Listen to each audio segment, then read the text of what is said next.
এই মুহূৰ্তত এটা ডাঙৰ খবৰ যে এইচএছৰ চূড়ান্ত পৰীক্ষাৰ ফলাফল এপ্ৰিল মাহতে ঘোষণা কৰিব শিক্ষা সংঘৰে। অৱশেষত এইচএছৰ পৰীক্ষাৰ ফলাফলক লৈ আহিছে চূড়ান্ত খবৰ যে 20 এপ্ৰিলৰ পাছতে অকল মেট্ৰিকৰ নহয় এইচএছৰ চূড়ান্ত পৰীক্ষাৰ ফলাফল শিক্ষা সংঘৰে ঘোষণা কৰিব। সবিশেষ আমি আপোনালোকক জনাবলৈ চেষ্টা কৰিছো, কিন্তু ইয়াৰ আগতে যদি আপোনালোকে এই চেনেলটো সাবস্ক্ৰাইব কৰা নাই এতিয়াই সাবস্ক্ৰাইব কৰক যাতে মেট্ৰিক আৰু এইচএছৰ ফলাফল সন্দৰ্ভত যিকোনো লেটেষ্ট আপডেট অতি সহজে আৰু সঠিক সময়ে লাভ কৰিব পাৰে। এতিয়া আপোনালোকে স্ক্ৰীনত প্ৰত্যক্ষ কৰিছে এই লেটেষ্ট আপডেটটো। ইয়াত কোৱা হৈছে দি HSC class 12 result will likely be out in the upcoming weeks, অৰ্থাৎ আগন্তুক সপ্তাহতে এইচএছৰ ফলাফল ঘোষণা হোৱাৰ সম্ভাৱনা।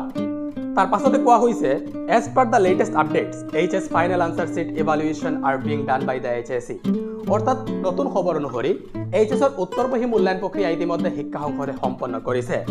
The HSC Assam 12 result will be declared in the third week of April 2024, আৰু এইচএছৰ পৰীক্ষাৰ ফলাফল শিক্ষা সংঘৰে এপ্ৰিল মাহৰ অৰ্থাৎ এই মাহৰ চলিত মাহৰ তৃতীয় সপ্তাহতে ঘোষণা কৰিব।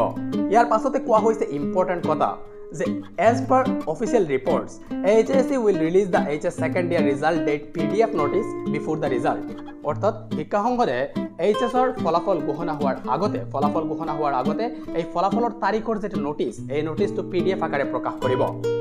This year the HS result 2024 Assam board mark sheet is expected to be uploaded on 24 April at hscassam.gov.in exam.etc.com। বাকি যিবোৰ ৰিজাল্টৰ ৱেবসাইট এই ৰিজাল্টৰ ৱেবসাইটবোৰত 24 এপ্ৰিল তাৰিখে এইচএছৰ ফলাফলৰ যেটো মাৰ্কশিট এইটো আপলোড কৰা হ'ব, আৰু খুব সম্ভৱত আপোনালোকে এইচএছৰ পৰীক্ষাৰ ফলাফল 24 এপ্ৰিল বা 25 এপ্ৰিল তাৰিখে লাভ কৰিব পাৰে।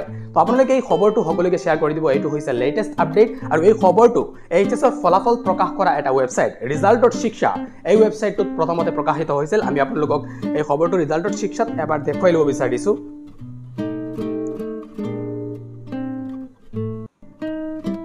এই ৰিজাল্টৰ শিক্ষা ৱেবসাইটটোত কি খবৰ প্ৰকাশিত হৈছিল আমি আপোনালোকক দেখুৱাই লৈছো। ইয়াত আপোনালোকে দেখিব মই মাৰ্ক কৰি দিছো যে HSC shall release the HS final result 2024 in April। এই খবৰটো প্ৰকাশিত কৰিছিল ৰিজাল্টৰ শিক্ষা ৱেবসাইটটোৱে, আৰু এই ৰিজাল্টৰ শিক্ষা ৱেবসাইট যেটো এইটোৱে প্ৰতি বছৰে মেট্ৰিক আৰু এইচএছৰ ফলাফল প্ৰকাশ কৰি থাকে। তো আপোনালোকে ধৰিব পাৰে এই খবৰ যেটো এইচএছৰ ফলাফল এপ্ৰিল মাহতে দিয়া হ'ব বুলি যি খবৰ এই খবৰটো এক প্ৰকাৰৰ অফিচিয়েল খবৰ বুলি ধৰিব পাৰে, আৰু এই খবৰটো সকলোকে শ্বেয়াৰ কৰি দিব।